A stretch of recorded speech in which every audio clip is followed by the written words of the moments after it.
Hey everybody, my name is LexC. Thank you so much for tuning in.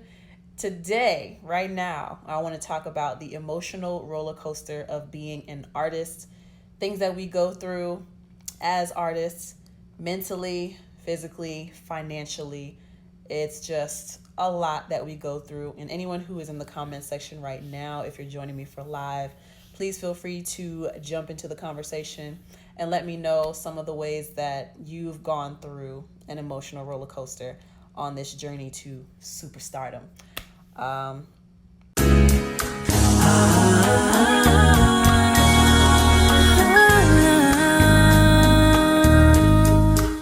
so, Travik comes on. He says, shit, the biggest roller coaster at the amusement park called life. And I would definitely have to agree, especially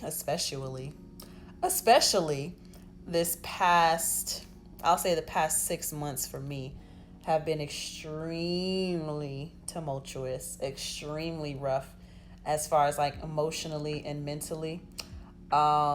Just because of the kinds of situations that I was exposed to. And it actually led me to think about, questions that I had never doubted before, things that I had never doubted of myself before. So I guess I'll just start there because it's the freshest. Basically, I was around a major situation and kind of a historic family, but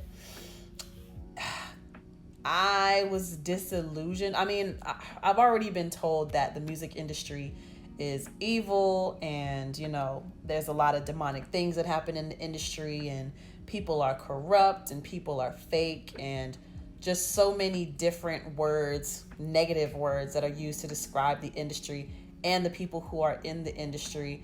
But I can honestly say the past few months is when I've actually really been exposed to it, how fake people can be, how quickly people turn on you.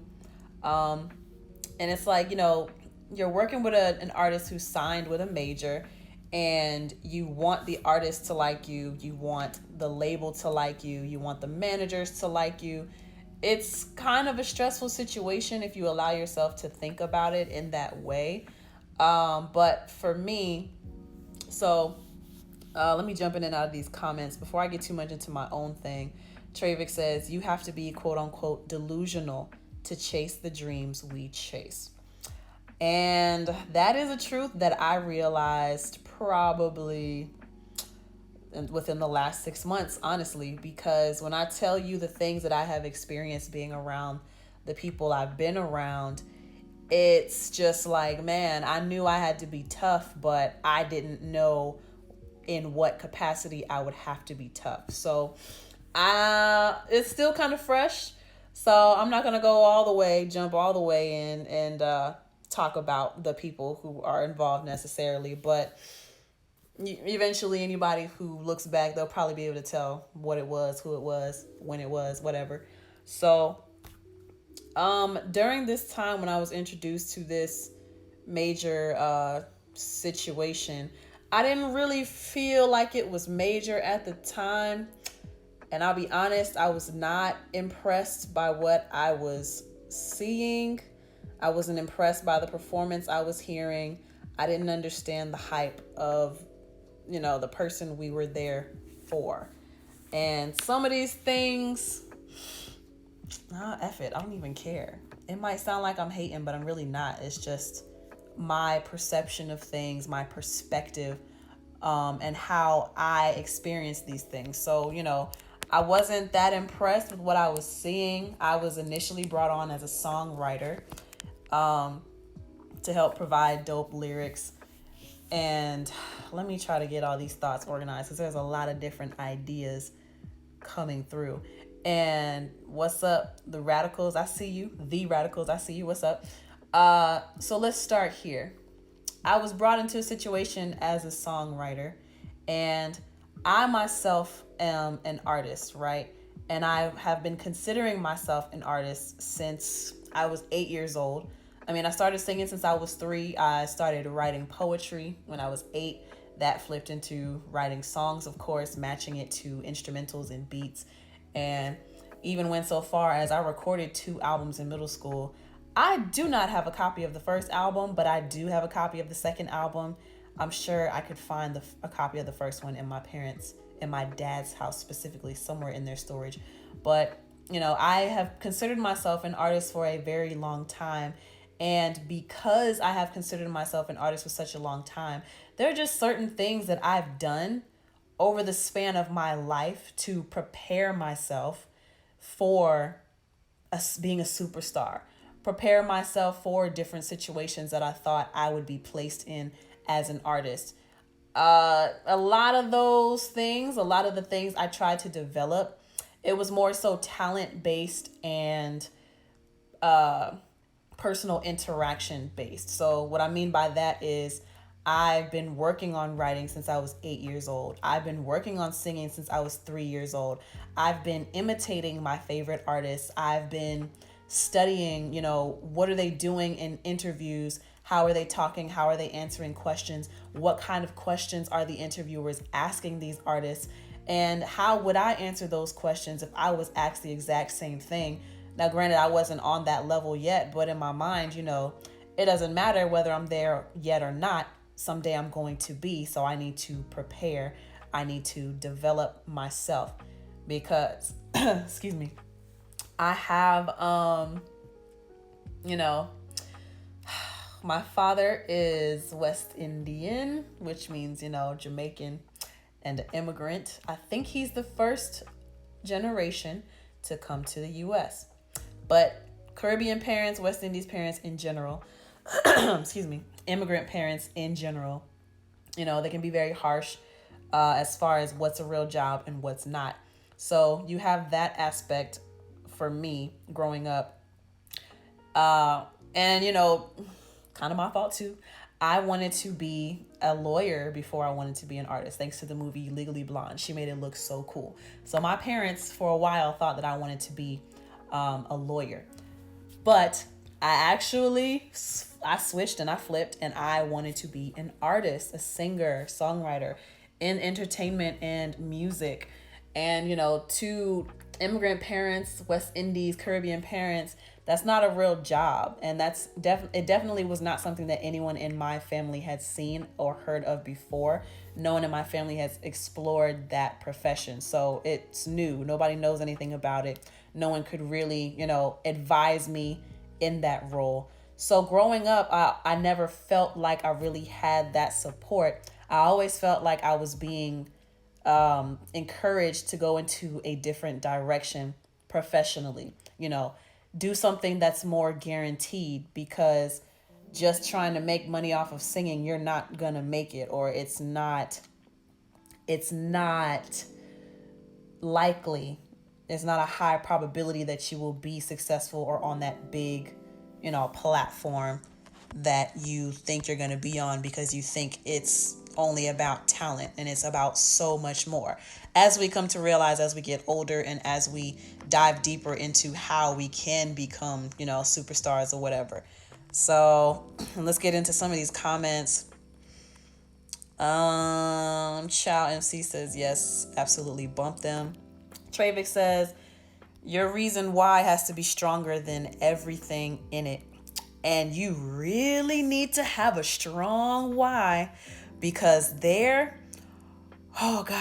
doubts and just the discouragement from all kinds of directions, even down to like, you would expect friends and family to be the first people to support you. You would expect friends and family to be the first ones to be like, okay, this is how you can do it. This is what you want to do, so this is how you can make it happen. I don't know exactly how, but we could start here and then we could figure it out together the rest of the way. Nah, it's not like that. Just like I mentioned earlier, because no one in my family has, explored the profession of singing, engineering, being involved in live sound or anything to do with entertainment industry, it's a new frontier. So nobody could advise me. And then probably from what they knew as adults, they wouldn't want me to be in the industry anyway, because it's vile, it's evil, it's filled with a lot of fake people. And the kicker, the thing that always gets me, everybody talks about how dark and evil the industry is and yet they still play into the same game. The same game that they talk so much shit about and they claim that they hate being a part of, they still play the same game. And I guess, it kind of has to be that way because it's the only way you get into the game, apparently. But let's get more into the comments before I go back into my ramblings. Child MC says, me, Lexi, you have real talent, which means you are a threat. And, okay, cat. My cat is all up in the way. I thank you for saying that. First off, that is a huge compliment. Thank you.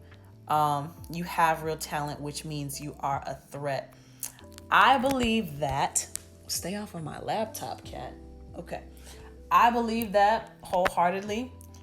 And it frustrates me at the same time because I know how talented I am. I know what I bring. And as I mentioned earlier, I've spent over 2 decades of my life now developing myself, developing the skills that I think I'm going to need to make it in this industry, really more so to make it as an artist, because I have yet to begin to fathom what I need to develop to make it in this industry, because in all honesty, I hate the industry.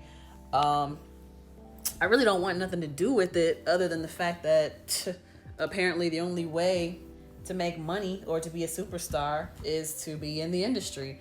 But that aside, yeah, I thank you for saying that. Talent, unfortunately, does not mean a lot. And that is one of the mental things that you got to battle as an artist. Realizing that even if you are really good, you have to have other things in place and other things have to come into play for you to have a shot at being looked at. Not even necessarily make it, but for you to have a shot of being looked at. Let me get into this. SGNK0123. What have you wearing now? Show us. This is not that kind of party, madam or sir. Child MC says, expose them for the frauds they really are. The major labels are losing control and they are afraid of it. I believe that is also true.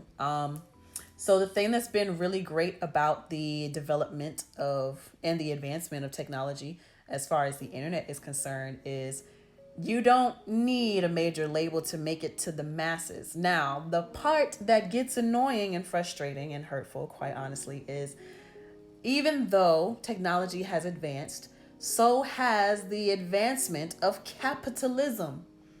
Oh, that should be another thing. I made a song called Captivity, talking about all these capping ass folks in this industry and in life in general. There needs to be another one called capitalism. So basically, my thoughts behind that and what is heartbreaking and continues the emotional roller coaster. Even with the advancement of all of these technologies and things that become tools that make it so that, an artist doesn't necessarily need a label to make it anymore, there's still the hard truth that even if you are talented, you don't have a greater likelihood of making it for the simple fact that you don't have enough money to continue to support yourself. And that comes from, most artists are working regular ass jobs, whether that's fast food restaurants. You could be a general manager somewhere making, $30,000 to $100,000 a year. And, that might be comfortable for some people, but you need a lot of money to invest to be an artist. There's the recording cost of recording a song, mixing a song, mastering a song, and then you need to go through the cost of taking pictures for just general artistic purposes, pictures that might be used on flyers and promotional things, taking pictures for cover art, or paying for graphic design, paying for marketing and promotion, being on social media. There's the factor of time that no one considers as a form of payment. Time is the ultimate sacrifice that you will have to give up as an artist. And then there, for women, the hair, the makeup, for the artists, clothes, travel, food, paying and taking care of your regular bills like rent, utilities, car notes, things of that nature. So all of that to say, it's true that we don't need labels as much as we used to, because labels are basically a big bank, and they don't do as much as they used to. But coming back to the idea of capitalism, please notice the play on words, capitalism. If you have enough money, you don't necessarily need the talent, because if you can keep throwing money at something, you can keep throwing money at people to keep talking about your records. You can keep throwing money at the radio stations to keep your songs in rotation. You can keep throwing money at marketing to bring your content in front of people's eyes consistently, so that eventually, there's this rule of 7 that I talk about in one of my videos. It's a marketing rule of 7. Basically, it takes 7 exposures for people to get to know you, start recognizing you, start trusting you, start wanting to seek you out as a brand, basically. So if you have enough money, you can keep throwing money at situations to keep people talking. And eventually what happens is you throw so much money at something that now people believe that they like it, just because they've been exposed to it so much, and just because they have more awareness and more, they think, a rapport with that brand, for the simple fact that that brand had enough money to keep itself in people's faces, basically. So when you come to the realization that money, and then you can buy followers, you can buy streams, you can buy views, you can buy comments, and it's just like all the advancements that we have in technology, it still boils down to money. If you have enough money to throw at the situation, you're more likely to, even if you are a trash ass artist, and there's a lot of that floating around, a lot of that saturating the market. Even if you are trash, if you have enough money to stay consistent, then damn, by all means do it. And maybe I'm a little jealous. I am jealous, actually, because I don't always have the money. I don't have the huge budget, the huge wealth, the inheritance that some people got to be able to maintain consistency all the time. That being said, though, that you shouldn't let that discourage you, because we do have free tools like the internet, like social media, that can be used to improve your, I call it a digital footprint, so that you are more likely to be discovered. But let's get into these comments even more. They know you are talented, so they want to use you up. Whoa, Child MC said, they know that you're talented, so they want to use you up. And I'm sorry if I'm not moving quick enough for these comments, but I do want to make sure I get to as many as I can. So Child MC says, they know that you are talented, so they want to use you up. That's another hard truth, and a hard truth that I experienced in the past 6 months. People, they want to be involved in a major situation because, of course, being involved with a major artist, you're going to pretty much, hopefully, as long as the artist works out, you're going to be guaranteed success. If your name is attached to this artist breaking, and you kind of get that reputation of having written or produced or engineered on a project that broke an artist into their stardom and gave them that national notoriety or recognition or whatever, then that's a pretty damn good thing. That's something that, people want to have on their resume, and it makes it so that you can increase your price. But, and during that whole process, everyone's acting buddy-buddy. Everybody's acting friendly, trying to establish this whole family dynamic. But I've seen it fall apart where, everything's all good when we're creating the music. But as soon as the business part comes into it, when people start asking questions about, all right, my percentage, you owe me a percentage, and you owe upfront fees. And a matter of fact, I didn't even like how the business was handled for this particular situation, because I don't handle my business the way that business was handled in this major situation. So that's another layer to it. You get to these levels and you realize it's still capped, even at these higher levels. And it's so frustrating, y'all. It's so frustrating. And then, like I said earlier, I wasn't impressed by what I heard. I wasn't impressed by what I saw. And you start to think, like, even as an engineer, people who don't know as much as I do, or people who move slow as hell, making it to these higher positions somehow, and to equate that to an artist people who don't sing as well, people who don't rap as well, people who don't even write their own stuff, people who don't know how to communicate with the engineer because they're not concerned about, they don't understand that the engineer is one of the most important people they're going to have during their whole career. To have spent so much time developing myself, and then you get to a level where this person doesn't know as much as you. They're not as quote unquote talented. They cannot quote unquote sing better than you. They can't rap better than you. They can't write like you. To get to that high level and realize that the person you're working for, talent wise, they don't match you. Level wise, they don't match you. Do you know how much that messes with you on a psychological level? And for me, I started questioning myself. Later on, I figured out it's, I'm around terrible energies and just around people that I don't necessarily need to be around, despite the fact that I feel like I should be around them because they're industry. And if I'm not around these people, then I'm being forgotten. I'm being left out of the industry. But for me, when I was in this situation, it's like, I've spent years of my life investing not only my money, but especially my time, only to come into a situation where someone is not as good as me. I'm just going to keep it real. They're not as good as me. They haven't been putting in the work that I've been putting in publicly because I don't know what they're doing behind the scenes. And that's another point I want to make. You don't know what people did to get to where they got to. And I've heard a lot of stories about what happens in the industry for people to get to where they want to go. But you get to this level and you realize, damn, how did these people get to this level not knowing what they don't know? I know more than this person. I can do more. I am more. I speak better. I sing better. I write better. Like all these things. How did they get into the major situation? How did they get into the label situation, but I didn't?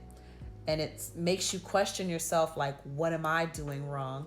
What have I missed all these years? What am I not doing?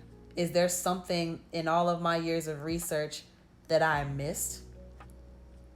You start to blame yourself, and it becomes an internal battle. Like, for me, I started comparing myself in every single way. And during this time, it did not help that my car went out. And I'm blessed because a coworker of mine had a van that I could use, but that van was wrapped with company advertising all around, like completely. And, the paint is chipped. It's an older car. And I have to ride around to this multi-million-dollar studio where the artists I'm working with, they pulling up in Bentleys and Maseratis and Corvettes. And I'm pulling up in this beat up, wrapped company van that's not mine.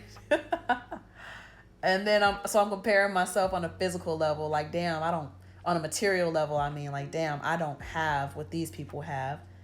And then during the same time, I got a mysterious, allergic reaction that I have literally never experienced before.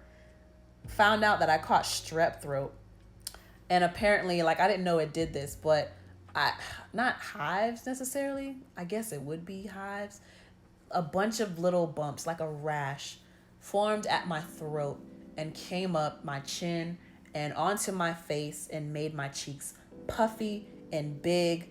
And I was actually thankful for pandemic at this point because wearing a mask had become commonplace. So I would keep my mask on in the studio because I felt so ugly. And I didn't have the money to keep my nails done. And I didn't necessarily have the money to keep my hair done. How did my friend Najee did my hair. That's why I had the box braids. And I got braids because I knew that would last. At least I could stretch it for 2 months and feel kind of pretty and feel like my hair was kind of done. But I was comparing myself physically because, she's walking in, she's gorgeous. She always looks great. I'm already tripping because I'm not driving around in, what these other people are driving in. But now physically, I don't look like a good representation of myself. I don't look how I would want to present myself. I got this rash My face is puffy. I look fat in these clothes. My nails are not done because I'm not spending money on nails because my car is out of commission. So why would I spend money on nails and hair when I don't even have a decent car to get me to and from? I rode in that car for 2-3 months, y'all, until I got my car. But and you know, I didn't show my face in sessions because I was embarrassed about the rash that had developed from me getting strep throat. And you know, I had little bumps all over my face, and my face was puffy and big, and I just felt so ugly. And I didn't have my eyebrows done because, again, why am I spending money on cosmetics when I don't even have a car? That's just how I think. And it was just a lot. I was comparing myself every single day, but still, like, you know, I still need to show up even though I don't feel like I belong. I don't feel like I match these energies. So imagine feeling that way, and then also feeling like, but I know I can do more. But because of the fact that my physical and material things aren't matching these people, now I'm doubting my talents that I've never doubted before until I got around these people, until I got in this situation, feeling the way I'm feeling, and I'm doubting myself. Do you know how crazy of an emotional roller coaster that was? So let me get back into some of these comments. Travic says, I never knew that you had Caribbean roots. Yes, on my dad's side, he is Jamaican. Travic also says, what family member you know chased their dreams? Oh, you just changed my life with that question. What family member do you know chased their dreams? And off the top of my head, nobody. If I'm on the verge of tears in this, y'all gotta excuse me, because this thing has been a journey. And any of my fellow artists, y'all know we've put in years. I'm coming up on 10 years professionally investing into being an artist, and I count that from when I moved to Atlanta. I've been in Atlanta since 2013, so that means I've been here 8 years. I'm coming up on a decade that I have been professionally aspiring to be a superstar, to be an artist, an entertainer. So let that soak in. But that is a great ass question, Travic. What family member do you know that chased their dreams? And my immediate answer is none of them. None of them. Maybe my uncle for a short period of time when he was in college. He was playing football, and it would have been dope to see him go to the NFL, but maybe that's not what he really wanted. I don't know. And the crazy part is I don't have no one in my family even talks to me about what they wanted to do before they ended up doing what they're doing. And when I try to have conversations like that, it's like they don't comprehend what I'm asking. So then here's the next point, right? The emotional roller coaster of feeling like you don't have support from your family, and then feeling like you can't talk to them because they don't understand, or they just won't relate, and they don't try to understand. They don't try to relate. Do you know how hurtful it is to want to share something with your family? And maybe not everybody can relate to this, but for me, do you know how hurtful it is to want to share this part of yourself with family? Because it is who you are. And you know, it's only the thing I've been dedicating myself to for the past 2 decades. If y'all don't see me as serious by now, then I don't know what's gonna make you view this as a serious thing for me. But how hurtful is it to realize or feel like you cannot talk to your family about this? Because again, as I mentioned earlier, no one in my family that I know of has ever successfully pursued music or entertainment. So it's new frontier for the family. I don't have anyone advising me on what to do, how to move, how to talk, how to interact with people in the industry, because no one in my family has ever done it. And then when you add onto that layer, wanting to relate to family about chasing dreams, but realizing that nobody in your family chased their dreams. Everybody in your family gave up on whatever dreams they may have had. And then realizing that you don't even know what they originally wanted to do. because either you never brought it up in conversation, or when you've tried to bring it up in conversation, they don't know how to answer. It's like, I think I tried to ask my mom one time and she like couldn't even, it's almost like they don't remember what their dream was before they ended up doing what they wanted to do. And that's an extremely scary thing for me. I don't know about y'all, but that's extremely scary to not remember what I desired the most before I ended up where I ended up in life. Like, that's crazy to me. And I've already come to grips with the fact that I don't know where this music thing is going. I know where I would like for it to go, and I know that I'm working towards the direction that I want it to go, but I don't really know how it's going to end up. But accepting the fact that even though I don't know how it's going to go, I'm in this for life. I'm in this for life. So whatever abuses, whatever doubts, whatever comes from this journey of music, I know that I'm in it for life and I'm not giving up. Even though I have no idea for real how it's going to turn out, I'm just hopeful. And I'm hopeful that the things that I'm putting into the universe and the work that I'm depositing into this, I'm hoping that it returns tenfold, 100-fold. So that's really the best I can do. Let's get back into some of these comments though. Excuse me. Travic also says, no one in the world goes after the unknown. Unreasonable people move the needle and progress the world forward. So let's ponder on that. Because Travic is really coming with the gems right now. What family member do you know chase their dreams? You just changed my life with that statement alone, with that question alone. And now, no one in the world goes after the unknown. Because going after the unknown, it's not a human trait. Like, it's not a characteristic that humans possess. In fact, the way our mind works, we're kind of programmed to do the safest thing that's not going to get us killed. We're programmed to want to go after the familiar. So in this whole journey, we're constantly battling against what do you call it? That innate feeling. Is that the right word? What do you call it? Instinct. That's what it's called. We are constantly battling against our human instinct.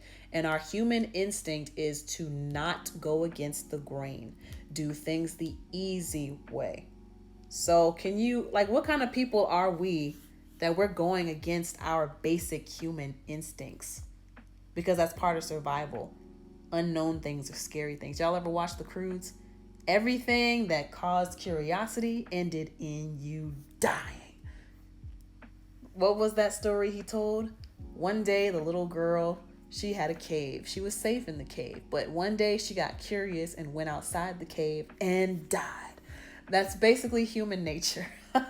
Anything new, anything unknown, no. Basic human instinct says we shouldn't do that. Don't do that. So think about how crazy we must already have to be because we're going against basic human instinct, right?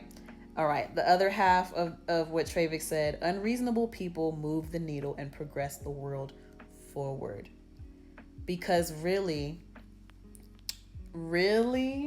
as artists, we see things that people can't see. So in a way, it does make us crazy. It makes us insane that we are fighting so hard to bring into reality things that people cannot see, things that majority of other people cannot fathom. So just imagine what that does to know that what you're working towards does not yet exist, but you are going to be the one to bring it into existence. And everyone is always doubting you, like, how are you going to do that? Or you can't do that. Or no one's ever done it before, so how do you expect to be able to do it? Constantly hearing that self-doubt. Well, not self-doubt. Constantly hearing that doubt and discouragement outside of yourself. And then sometimes you hear it so much that you begin to create self-doubt because it's like, well, maybe these people are right. Maybe I am crazy. Maybe I'm not being reasonable because I'm trying to bring about change in a way that people have never seen before. It starts to play on us mentally that we're viewed as insane because we are attempting to bring into the world something that has never before been seen, things that have never before been done in a way that people have not explored before. So it looks crazy to people who are used to staying within the status quo, who are used to going with the flow, never going against the grain. It looks crazy to those people because they don't want to rock the boat. And then they call us dreamers, but we're the ones who never go to sleep. Ain't that right? So, oh shoot. Oh shit. Let me see. I heard today that true art is not mass marketed. Those expensive art pieces are sold at underground art auctions. And okay. That is very true. Let me gather my thoughts. That's another thing we have to grapple with, isn't it? As being an artist. This might come off. I hope y'all are going to like really relate to what we're talking about in this particular chat and not be discouraged, but feel encouraged by the fact that there is someone else out here. In fact, a lot of people going through the same feelings and the same emotions as you are when it comes to this journey of being an artist. So what Trevik just said, as far as the most legendary pieces are not mass marketed. They're sold at underground events. And that reminds me of something else that somebody said the other day too. So you kind of have to grapple with the idea that you may not even be recognized for your brilliance while you are alive. Because something that someone else said to me the other day, this was maybe like 2-3 days ago, that's why people are more revered when they're dead versus when they're alive. Because for some reason, the greatness is not recognized while we're breathing. And it's not discovered until after we're long gone. And I can even say for me, that's true when it comes to the artist Aaliyah. Even though she was alive while I was alive, I was too young to really understand who she was. It wasn't until she had already passed away that I realized who she was and loved her music and broke down crying because I realized I would never be able to experience her in person because she was already gone. But that's a great point that Trevik brought up. The really good stuff is not mass marketed. The really good stuff is not given its flowers. It's not given its just attention, the just appreciation while the artist is alive.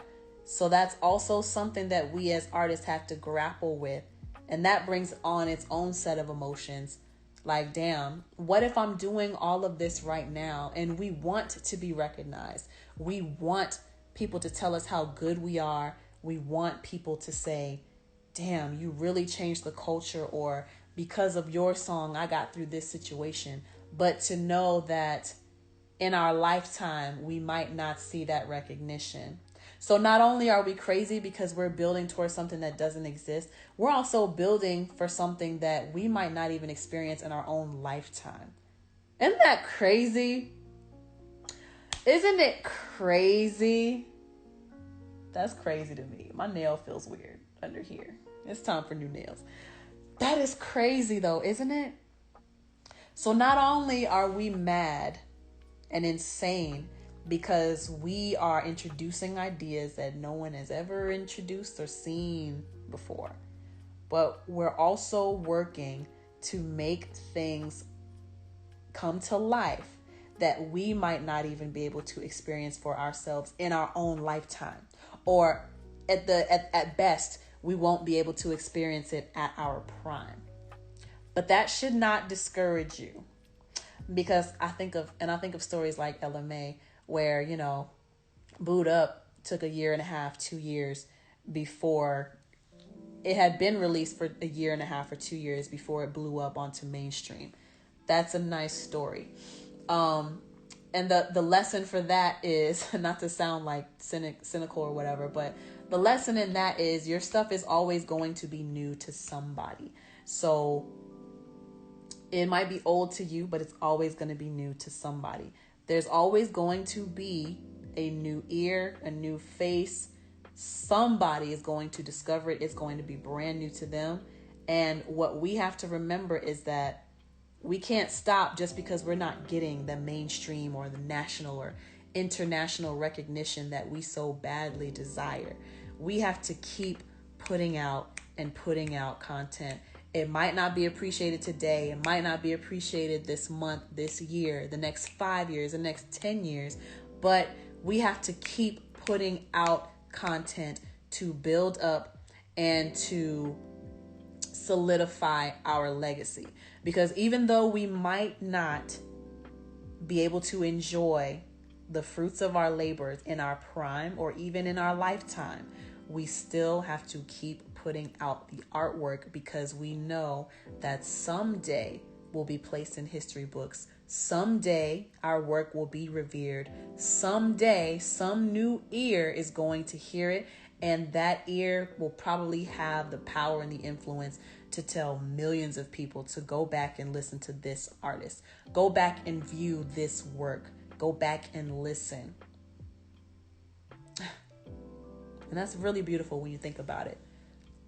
It's insane, but it's beautiful. So yeah, I think we are a little delusional.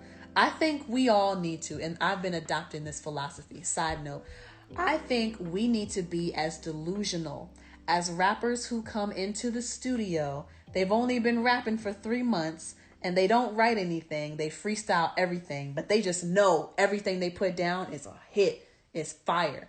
They don't have to go back and redo takes. They don't have to say things over because everything they do is fire. We need to be that delusional. Okay, that's another kind of delusion. We're actually more realistic than those particular rappers. But anyway, I digress. Let's check on another comment because I did screenshot these. Okay. We already did that one. What does this one say? It's not you, it's them. Never do compare yourself. And none of the shit they have even matters. Nothing even matters. You ain't hear the song? Are you talking about D'Angelo and Lauryn Hill when you said that, Travic? Never compare yourself. None of that shit even matters. I don't remember what I was talking about when you made that comment. And then the Real Eyes says, your time is coming. Be patient and continue to work 10 times harder. I'm going to be real honest with y'all. I'm starting to get goddamn tired. I am tired. Oh my gosh. I've been working and developing for 2 decades. Now, professionally, of those 2 decades, it's been 8 years that I've professionally been doing it. Professionally. So that's been all right. So I talked about, the cost material wise. I talked about the cost time wise to being an artist. Now let's get a little bit more in depth with that. What people don't realize artists go through, unless you're an artist, you don't get it. Came to Atlanta because in my mind, Atlanta is up next. As far as development, it's the next Hollywood. It's Black Hollywood right now. It's the Hollywood of the South. There are a lot of opportunities coming to Atlanta. Atlanta's being built up. All of that good stuff. That's not what I wanted to do. Stop it. I want to see this. Okay, cool. So my decision to move to Atlanta is because I saw it as, not quite as big as Los Angeles. I don't think I'm ready to go to LA. It's expensive in LA. It's reasonable to live in Atlanta. I can do serving. Hell, worst case scenario, I could become a stripper and I will be able to make my living in Atlanta. The school I want to go to, the school that I can afford to go to, Art Institute of Atlanta. I know that I can sing. I also know that singing is not enough. What can I do to help myself better myself and further myself in music? What if I knew how to record myself? let me move to Atlanta to go to the Art Institute of Atlanta to study audio production so I will know how to record myself and others. That makes it so that I know how to record me. It's something that helps me. I can build my name in the background as an engineer until I get to that superstar status. And along the way, I can pay my bills by helping other people record their music and, put quality into their work as well. While I'm in school, start my LLC. I apply for an EIN number with IRS. I create bank accounts, business bank accounts to organize the business funds. I create social media pages. I'm on Facebook, I'm on Instagram, I'm on YouTube.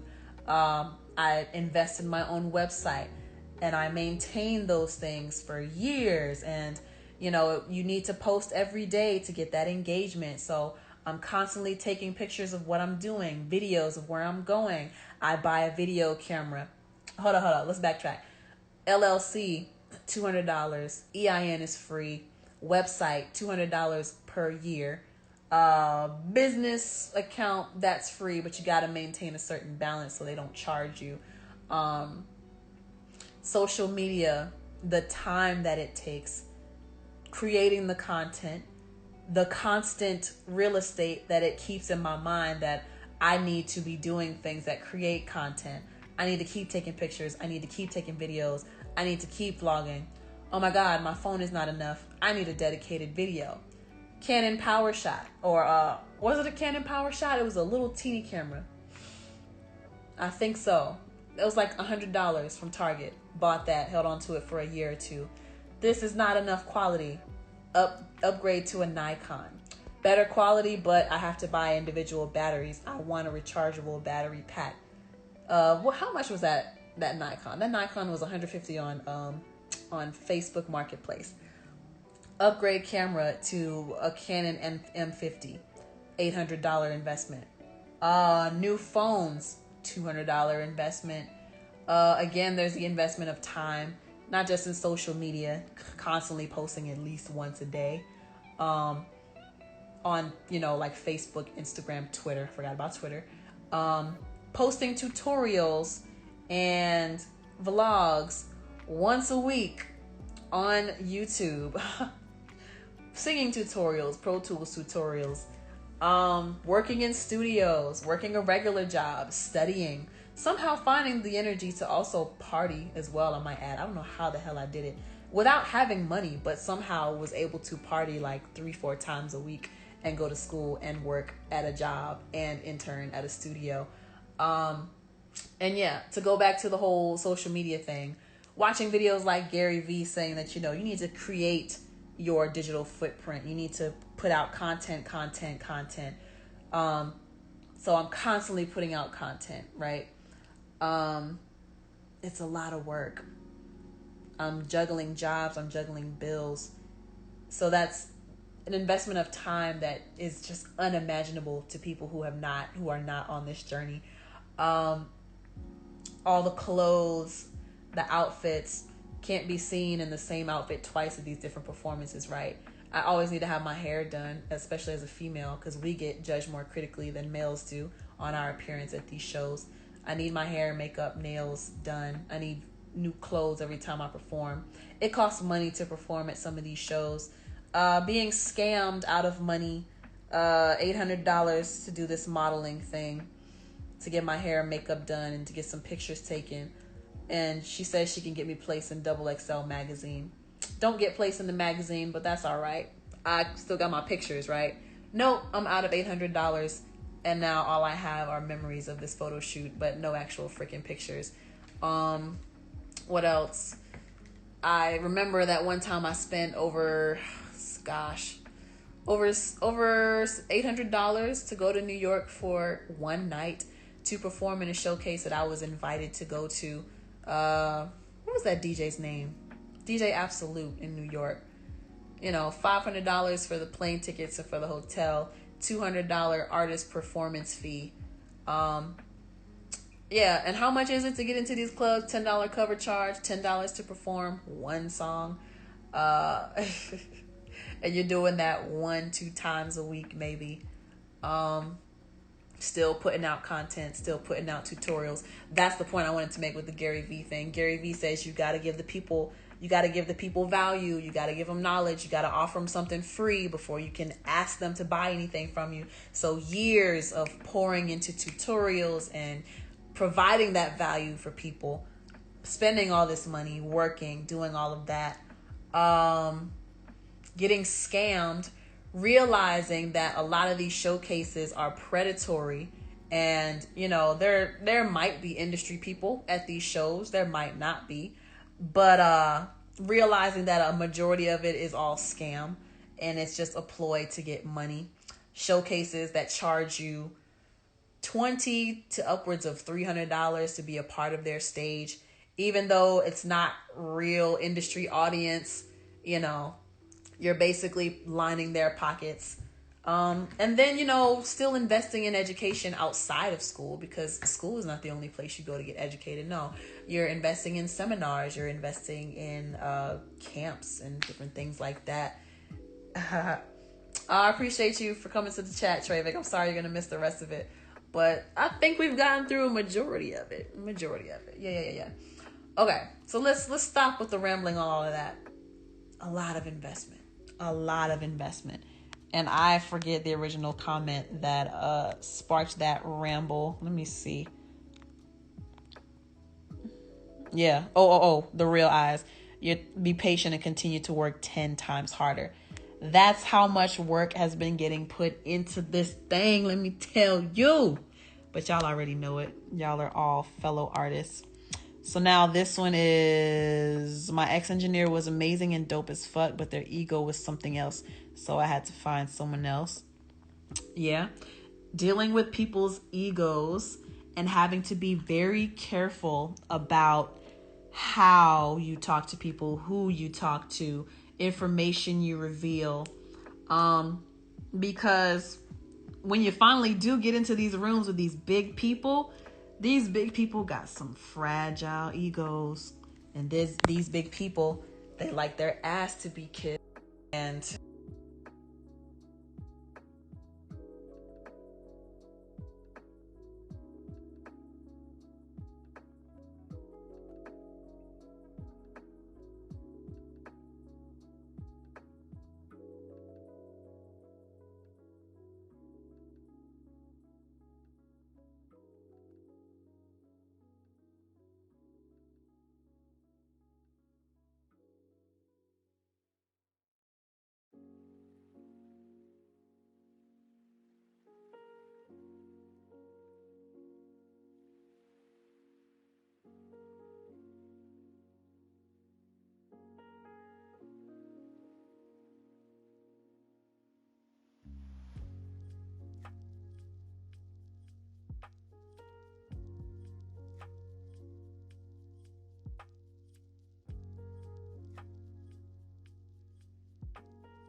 you want to be involved. You want your name to be attached to that. So everyone's acting all buddy buddy.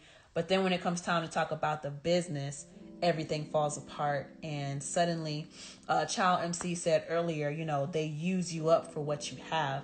And I very much feel used in that situation because I've written on over 10 songs and I've engineered over 60 hours with these people, spending entire days blocking off my other connections to work with some of these people, and then just to not get paid for it, and then to not be told directly but indirectly that if you want to get paid, you got to have sex with the boss man.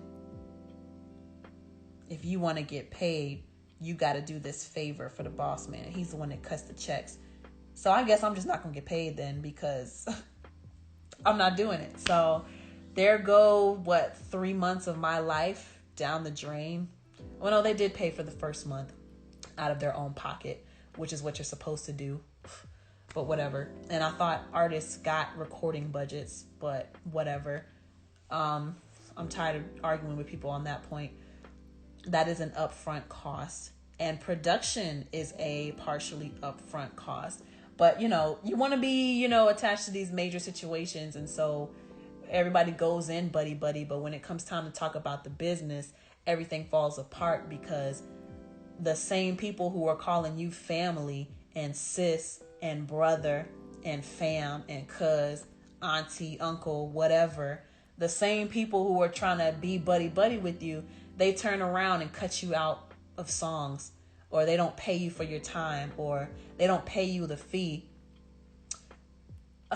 What makes it hard? Okay, so I forgot to mention the cost of buying production.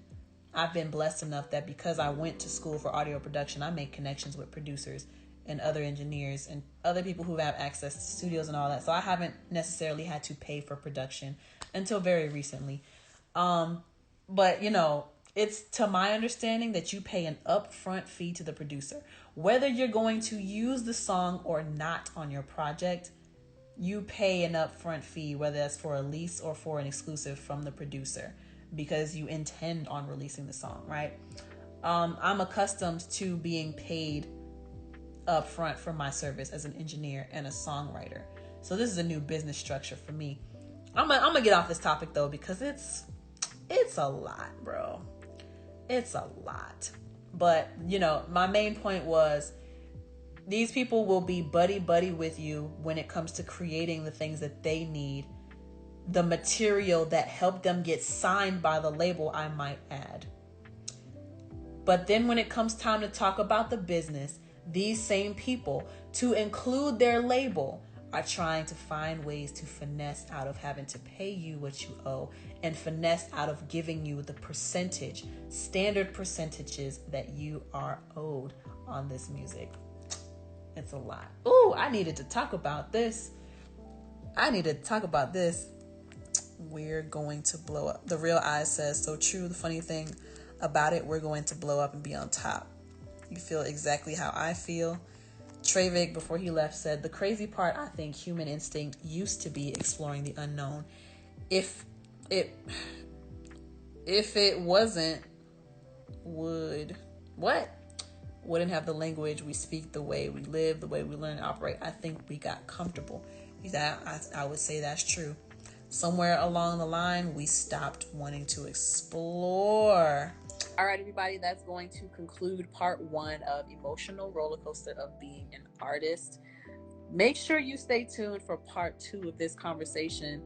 I have a very special guest who shares his experience, exactly what I'm talking about, this whole emotional roller coaster. He's going to share his story with us. So make sure you tune in for part 2 of Emotional Roller Coaster of Being an Artist. In the meantime, make sure you like, share, subscribe. Make sure you support on Patreon, patreon.com/LexCATL. For $5 a month, you can become a patron, and you will see episodes like this weeks, months in advance before the general public does. You will also get exclusive insiders and behind the scenes of songs that are unreleased, songs that won't be heard to the public for quite some time, all that good stuff. So yeah, thank you so much for this, for tuning into this part 1 of Emotional Roller Coaster of Being an Artist. Until next time, my name is LexC, and stay tuned for part 2. My name is LexC. Peace.